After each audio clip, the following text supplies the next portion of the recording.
You introduce us. Me. Yeah. Me. Average Joes. All right, everybody, what's going on? My name is Brendan Sobalski, Lyle Hendrick here. and we are the Average Joes. And today we're going to do a little rundown on our camping gear that we would normally take for a, 5-day trip? We'll say like a multi-day overnight trip in Algonquin Park. So this is kind of a rundown of our backcountry camping gear. We're not going to cover our fishing gear or food in this video. We're just going to be covering the camping essentials. We're going to do another video rundown of our fishing tackle we were taking on an Algonquin fishing trip, and we're going to do a little video this spring also about food and how we prepare our food and what we take with us and how we plan our meals. So without further ado, we're going to give a rundown through our packs and what goes into these trips. Yeah, so over the years we've kind of accumulated a lot of gear, and some of it may not be necessary in every trip, but this is kind of our main items that we'll bring every time. And yeah, so I guess we'll start with my pack. I picked up this pack last year, and it has been probably one of the best tickets for a two-person camping trip.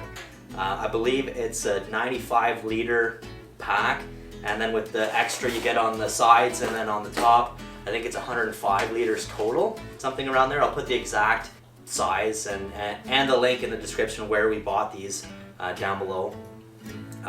So yeah, generally in this big pack, it's basically everything we're gonna camp with, essentially. And then in the other pack, we'll just have a food pack.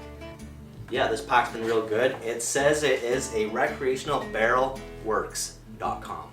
But I don't think that's where I bought it. I think I bought it from a different site online, and I believe it was around $280. And it has a back support in it that you can buy it comes separate. I think that was another $30. So I definitely recommend picking up that other back support, because when you get this thing loaded right up, it's a big pack, it's big and round, and it's kind of big and bulky. And yeah, so like all of our sleeping bags, tent, everything's gonna fit in here, and then food in there. So then when we pull up to the portages, we basically have 2 packs, rods and paddles in our net, and a net in our hands, and we're gonna be out. Boom, here's 1 pack. Okay, the guy that's not taking the canoe is taking the big pack. The guy taking the canoe is gonna take the smaller pack with the food in it, and we've got portaging down to a science now where it's just like, okay, here, see ya. Okay, throw the canoe on, food pack on, and go. Gone. Like gone. Yeah. We're not. It's a matter of when we pull up to a portage now, we're probably under 2 minutes from the time we pull up to we're moving. Yeah. The issue with the gear, it's not so much the quantity, it's just how you pack it. Yeah. So your packs are probably your most crucial point of making everything quick and easy. Yeah. You want to have a big enough pack that you can, or 2 packs that you can fit all your gear in, and it's not cluttered in your canoe. You don't have stuff laying everywhere. You have this pack full, this pack full. We might have the box for our cameras, and like Lyle said, the paddle, the paddles, the net, and the fishing rods. And the guy who's not carrying the canoe will take all the stuff in their hands, and it's just a matter of, like he said, throw them out. The one guy goes, and the other guy throws on this pack and the canoe, and we're gone. Yeah. Not to say that we maybe won't take a little cooler bag if we're doing an easy trip and we want some steaks or something we want to keep fresh, or we're not planning on fish. But generally we're doing some backcountry kind of semi-hardcore stuff, so we've got our meals all planned. Like we said, we're going to do a separate video, and we're not worried about keeping stuff cold. Everything's going to be heated up over the fire. But yeah, so that's my pack. So my pack is a Woods 65-liter pack I bought back, probably 5 years ago now. I think I got it from, I'm pretty sure I got this actually at an outlet store, Mountain Warehouse outlet store. It was a really good deal. I think under $100, 65 liters. So the big sleeping stuff goes in the big pack, and this is for everything else. All our smaller stuff, little dry bags, camera gear. We put some camera gear, battery packs and stuff in here, and food. Like Lyle said, I will link. This has been through a lot of trips, so I'm missing buckles and stuff now over the years, but it's done me well. I've enjoyed the pack. It has a decent back support, and everything has worked good on it for what I've put it through. It's got its money's worth 100%, but it is much cheaper, and it'll carry a lot of gear. Yeah, if you're doing more weekend stuff, a little pack like this is probably all you need, especially if you're going with 2 people. 2 packs that size. I have one the same size at home as well, just for like little weekend stuff or day trip stuff. But when we're doing stuff for more than probably 3 days, this big girl's coming out, and we're loading it right up. This looks like a lot of stuff. It does look like a lot of stuff. This is where the big pack comes in handy for 2 people. Yeah. Because this is the main gear. Our sleeping and camping gear is going to be what's going in that big pack. It's all bulky. Sleeping bags are big. Mm-hmm. Lyle's pack here is, what is it, 0 degrees? So my big one here, so when we know that we're going in for a few nights and maybe not too far, if it's going to be cold, I'm bringing this big sleeping bag. It's good for -20. It's big. Ideally, we're not taking this. If we're going far, I'm going to sacrifice being a little bit cold and bundle up in my clothes, and I'm going to take this one. So another one from Canadian Tire. It's an Outbound. I think it was like pretty cheap actually. I think it was maybe 40 bucks. And this one's only rated for 6 degrees. But it's just something light you can throw over the top of yourself, and yeah. Yeah, it's same with me. This is my light pack, as Lyle said, and I got this one on Amazon, Tenton Sports. It's a good little sleeping bag. I think it's rated for 2 degrees or something. Like, it'll hit -5, -10 the odd time. And if that was the situation and we knew the weather was going to be like that, we would pack warmer. We always bring sleeping pads. So we got into this probably 4 years ago, and I picked up this Hammock sleeping pad. I think it's 4 inches thick, and it fits, I'm 5'10" on a good day, and it fits me pretty well. It's just the standard size. They do have a long size. I'm not sure the price. I think the short one or standard size is about 180 bucks. So yeah, it's not cheap, but as you can see, a white bag is not white anymore, and put it through the test, and very happy with this purchase. I will bring this and my small sleeping bag before I bring this bulky one. So if I was to pick 2 things, these are the 2 things I'm bringing. And then I picked up this one last year. So one thing I should mention about Lyle's that I noticed was his pad is nice and wide. It's like a good width from shoulder to shoulder. Like when you're laying on it, you have room to roll around and not fall off of it. And I had bought a sleeping pad before this, and it was narrow, and I noticed that if I rolled at all, I was falling off of it. And so then I bought this one last year. It's 3 inches thick. Okay, so it's 76 inches by 30 inches, and it's Climate Static V Luxe. But you want to get that extra thickness. It's not so much the R rating, it's just getting it to keep you off the ground. And the more thickness you have off the ground, the better. That air inside of the mattress will stay warmer than the ground below it, and it'll just keep you up, keep your back warm, and it also is a little bit more comfortable with that extra thickness. I wouldn't get anything for a sleeping pad under 3 inches. 3 to 4 is the ideal thickness you want on one. Another thing I like to bring, depending on the trip, for luxury, I like my little hammock. Hanging in the trees on the campsite, and if you're relaxing in the afternoon for an hour or 2 and you want to have a little nap under the sun, it's nice to hang up a hammock. This is light. It weighs maybe 1.5 pounds as well. And I've had this for probably 8 years. It's done great. I have no complaints about it. The straps have finally broke last year, but that's what bungee cords are for. Yeah, it works good. Chillax is the brand. So I've had this a long time, and it's done me good. I enjoy it. Lyle doesn't like a hammock, but I like a hammock. Yeah. I would sleep in hammocks on trips all the time, personally. We used to sleep in hammocks at the start, but they can be uncomfortable, depending on who you are and your body size and that. But you do this when you're sleeping in a hammock. They make other hammocks now that I've seen that they. Well, the hammock ones you can actually buy. You lay flat in them, and you put this sleeping pad in the hammock. It is fairly expensive. I think for the whole bundle it's like 500 bucks. But if you like hammock sleeping. If you like hammock sleeping, it gets you off the ground. We got into the tent stuff a few years back when I decided hammocks weren't for me. This tent, I don't even know the brand. It's off Amazon. I think it was like 50 bucks, and it's cheap. The material's not the best. It's a tarp bottom with just a very thin. It's very light. I think it's a couple pounds, maybe 2-3 pounds. Goes up in seconds. You know, it's not your high end, it's not your fancy, but you know what? It keeps the bugs off you, and then throw up a tarp over top and you're laughing. So yeah, this tarp I got off Amazon. It's Kalinko brand, and it's a 3 meter by 3.6 meters, so that's like 10 feet by 11 feet. Yeah.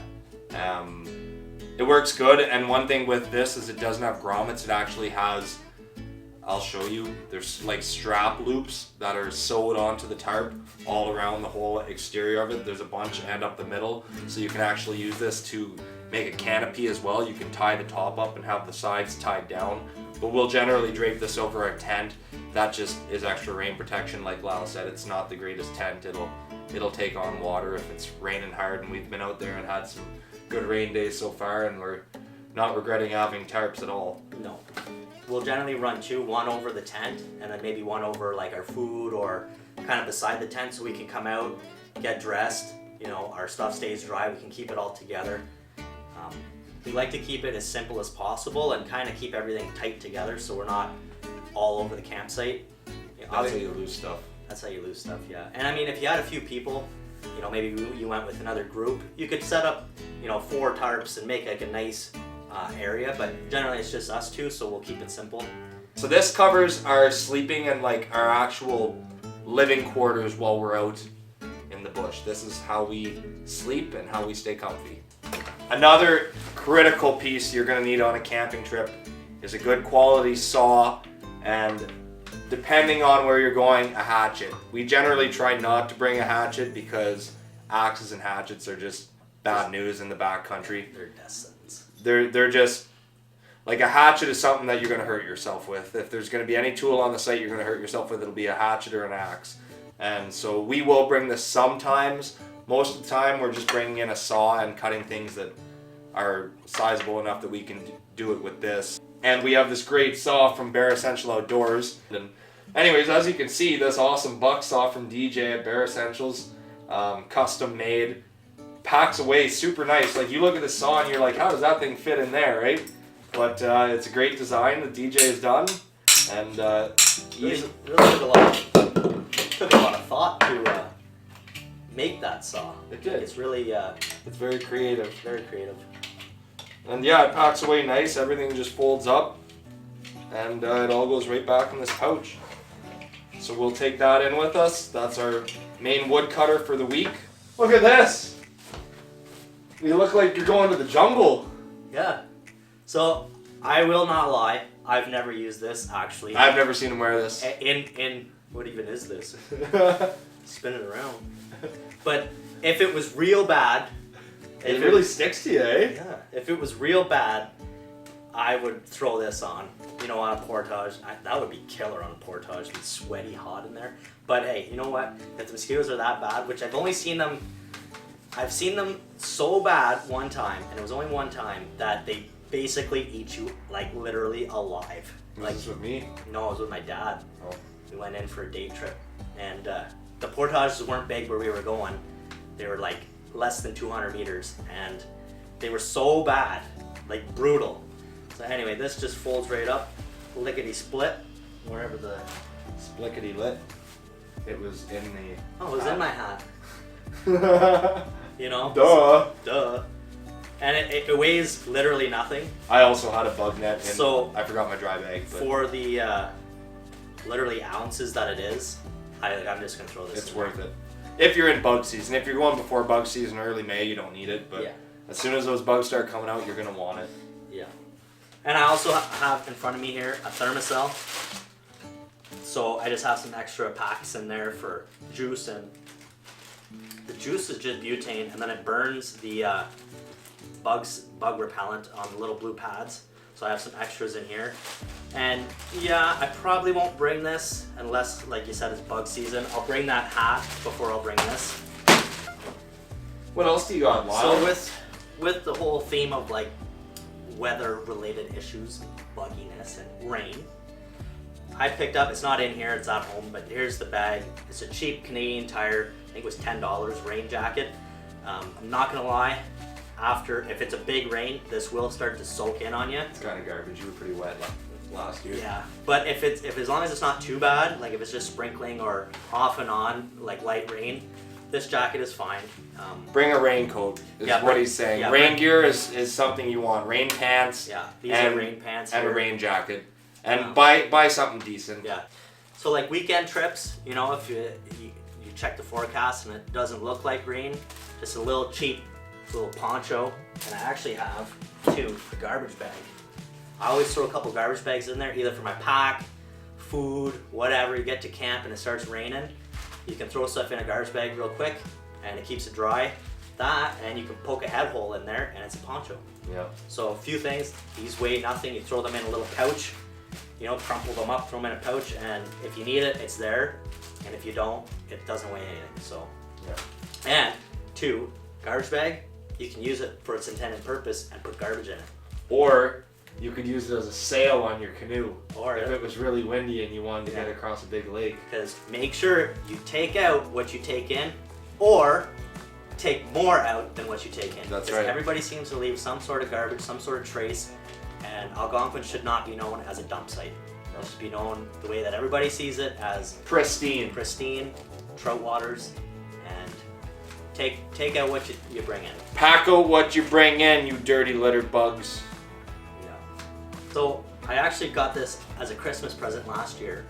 It's a platypus water filter, and it doesn't really weigh a whole lot. It's got the actual filter system, the hoses and everything. It's got a dirty bag and a clean bag. So you fill up the dirty lake water and it runs through and it goes into the clean bag. And instead of boiling water, like lots of times we'll bring, you know, like maybe a bottled water at the start of our trip. We'll have it full with clean water from the house. Well, if you put hot water in that, that's gonna stay hot for maybe an hour before you really wanna drink it, because if it's warm out or you're tired, drinking warm water is not very refreshing. So the lake water is generally pretty cold when we're going, and even in later in the year, when the water is 70 or 80 degrees, it's still colder than boiling it and putting hot water in a cup. So this water filter takes out all the bad bugs and makes it so you don't get sick. And we used to take the tablets, the water purifying tablets. I still have a bunch at home that were in my dry bag that I forgot. But the iodine little pills, and I think they are good for a liter of water each. But Lyle didn't settle good with his guts, so yeah, we stopped using them. I think these are about $150 for the platypus filters, maybe slightly more. But if you have the money, I definitely recommend one. Yeah, they're good. Like they pack it's away gravity nice. fed. What does it hold? 3 liters? Probably 2 or 3 That's liters. what the bag is, yeah. So it's good for 2 guys. If you're taking a big group of people, you might want to upgrade to the bigger size. But so here's the dirty bag, right? And it's 2 liters is there, so it's a little more than 2 liters. And yeah, like it just rolls right up nice and small, tucks into the bag here like this, and yeah, she's pretty slick. Works good. I can say that definitely worth the money. So I have just in the bottom of this bag, probably I have 2 things of rope. Oh, and there's a little bit of dog food in there from the last time I went with Charlie Boy. There you go. So I got a bunch of rope, and when you go to the washroom, don't forget your toiletries. But I always bring in a little thing of hand sanitizer. Seems silly, but you don't want to get dirty hands and then be getting into your food. So hand sanitizer is ideal. I normally go to the bathroom, then I cook Lyle's dinner in the bush and don't wash my hands. Toiletries in a plastic bag and then in a dry bag. So this dry bag is 10 liters. She's mint. But this one here, you kind of got to get your stuff in, smush all the air out, and then roll it up. But dry bags are they're a must. So as you can see, it's kind of holding some air in with like the ropes and stuff in the bottom. But really, your phone can go in there, whatever, while you're tripping. And the clips make it nice because you can clip them right onto the outside of the packs. It's got a D-ring. Yeah. So it's pretty slick. I think they're about $20 or so for a bag. This one might be more because this is a better material. Heavy duty, yeah. I think this one was $40 from Cabela's. Yeah, really good bag. So yeah, that's all I pretty well had in there. Lots of ropes. Oh, one thing I'll touch on too is a good headlamp. Really bright LED headlamp. Yeah. Yeah. It's always nice around, you know, a campfire or in the tent, you know, if you're not going to bed yet. Nice little lamp. I think they're on Amazon for like 10 or 15 bucks. These ones are really good. I would highly recommend these. I bought 2 of them, 1800 lumens, and they last a long time. You can actually use them as a charging pack too.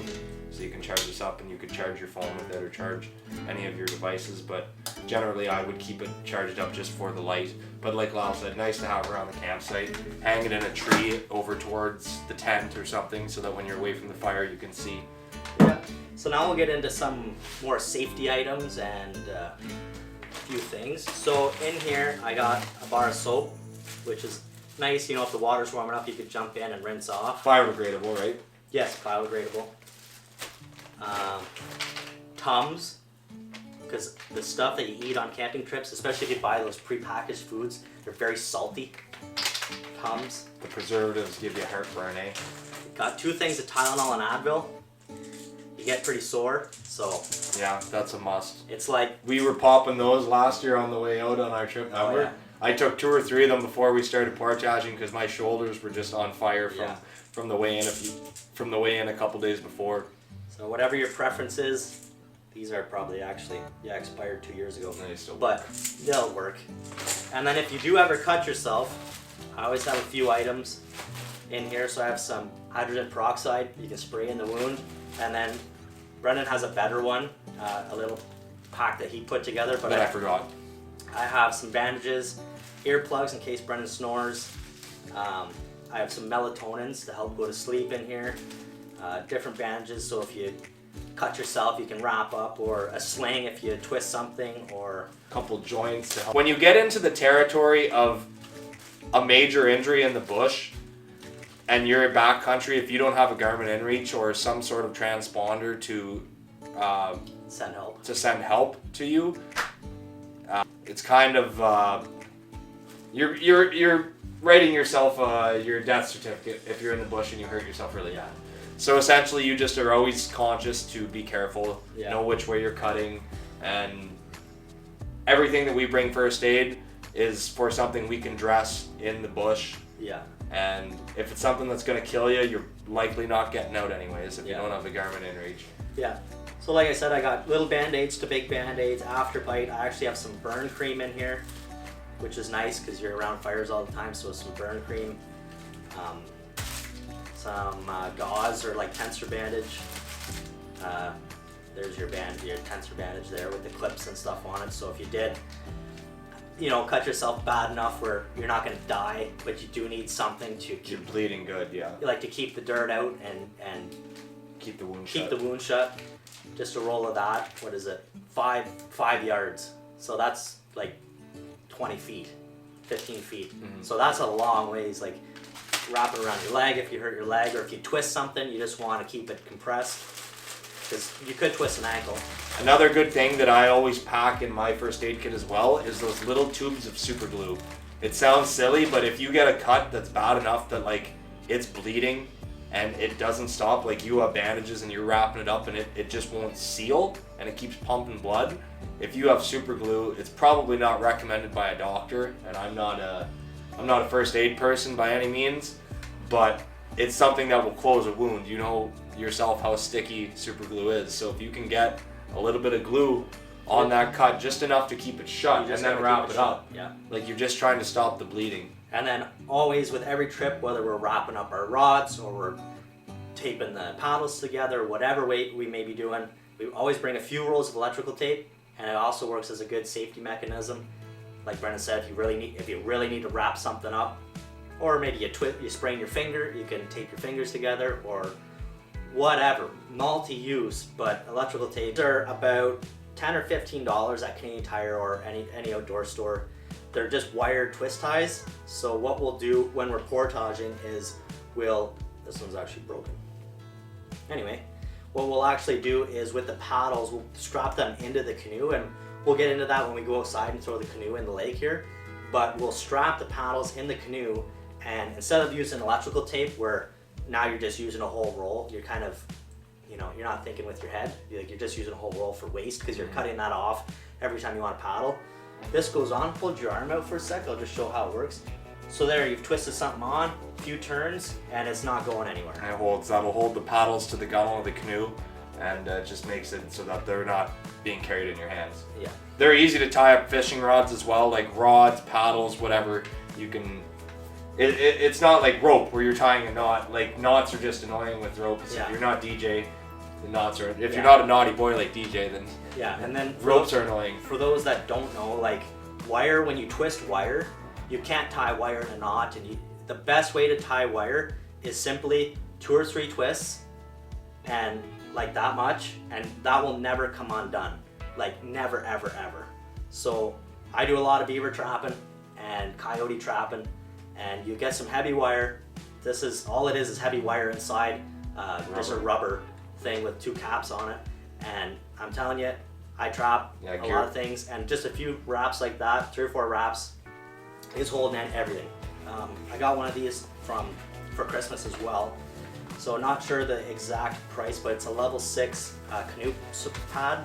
So it just velcros on the yoke of the canoe, and I will say this is an absolute lifesaver. You're doing a long portage, doesn't weigh anything, stays on the canoe for your whole trip, and yeah, it's just a little piece of foam. Adds padding between you and the wood. Yeah, so instead of like keeping your life jacket on or maybe putting a sweater on there that's always going to fall off, this is just going to stay on there. Sits like this with the canoe. It saves your neck, because I find one thing, the yoke of the canoe will really dig into your neck after you're portaging a lot, right on the spine, so that helps a lot. Yeah, and then oh yeah, our luxury. Oh, I'll talk about this. Look at this guy. Yeah, Bear spray. Let's try it. Fucking one So- goes off. Obviously hope that you never have to use it, and honestly if you're dealing with a bear, it's probably not going to do anything anyway, but as a little safety, That'd be a little spice on his lunch. Yeah. That's all that'd be. I think they last 9 or 10 seconds per jug, and they go about 10 or 15 feet, so you have to be quite close and actually be in. But really what I have this for is a sense of comfort when you're sleeping. You just throw this beside you, and if you were, it's your last resource, right? It's not meant to be used. It's not meant to ever be used. It's just a last resource. It's peace of mind. It's an in case. That's Lyle's comfort item. And the last topic before we go outside, we've had a lot of comments recently. People asking where we have purchased these. So- And these are luxury items. These are something you don't need, but on a long trip, like when we're trekking in, and we'll go 30 to 40 kilometers on our first day traveling in somewhere, and we're spending all week in a canoe. These canoe seats, they will save your back and make the trip a lot more enjoyable. So these are both GCI outdoor canoe seats that Lyle and I purchased. I think they're a little different. Yeah. You got yours the year after me. Yeah, mine has 2 straps, and I think yours just has 1. Mine has one big strap, that's in a Y. But they're very good for, you strap them onto your seat and you have something to lean back on. It's a back support, right? So when you're sitting in a canoe, And a cushion. and a cushion on your butt. But you're sitting in a canoe all day while you're not hunched over like this, you can actually lean back and stretch your legs out in front of you and get comfortable. They do weigh a decent amount, so that's kind of where they're a luxury item. Like if we were going to go bushwhacking into a back lake for a day or something on the trip, we wouldn't bring these in likely. But yeah, they clip right on. When we portage, we'll leave these right on the canoe. They probably weigh like a couple pounds, but yeah, I wouldn't lean right back and put, especially if you're like a big dude. I'm not a big dude, but I lean right back on mine and it holds me fine. Like I would say if you're, 250 pounds? 220 plus, I wouldn't lean right back into her and be like, oh yeah, because you're putting too much torque on the seat. Yeah, you'll end up Then, because all it is it's strapped.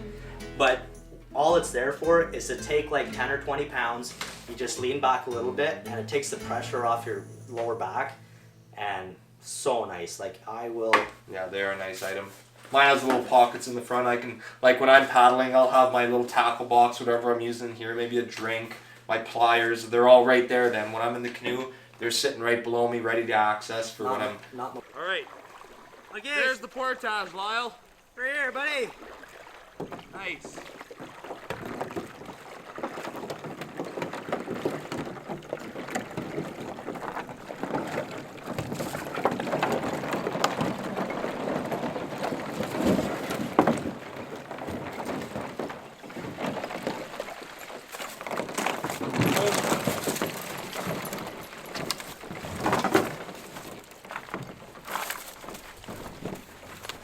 your ties.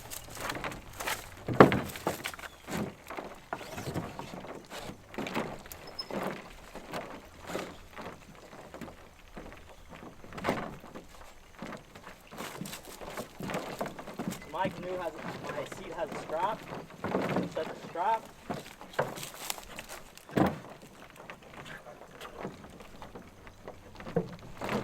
Bad example time. Mine takes a long time.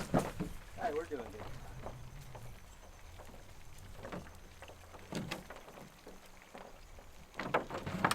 Paddles go under so they don't fall off.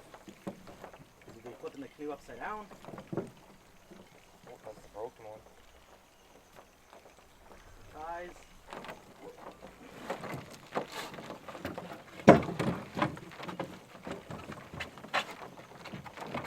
These aren't our typical paddles, so it may not.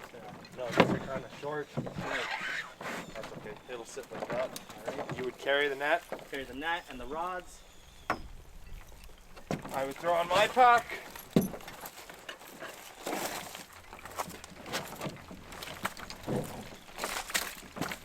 So I got the big pack on, the net, have the rods. Grab the canoe.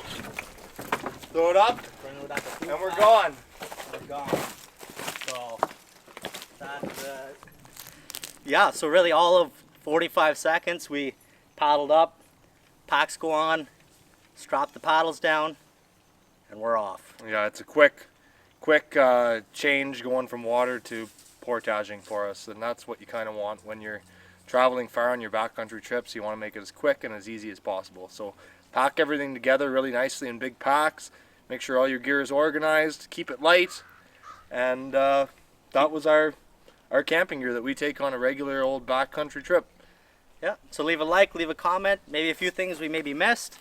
Comment some of your essential camping items that you guys like to bring along. And yeah, we'll be doing a food one in a little bit. And leave some more comments about what else you would like to see us discuss. We can make quick videos like this all the time. This is easy content to make. And if it helps you and if you learn something from it, take a piece of knowledge from us, and that's great. And give us some more ideas, and we'll keep putting out content like this. yeah.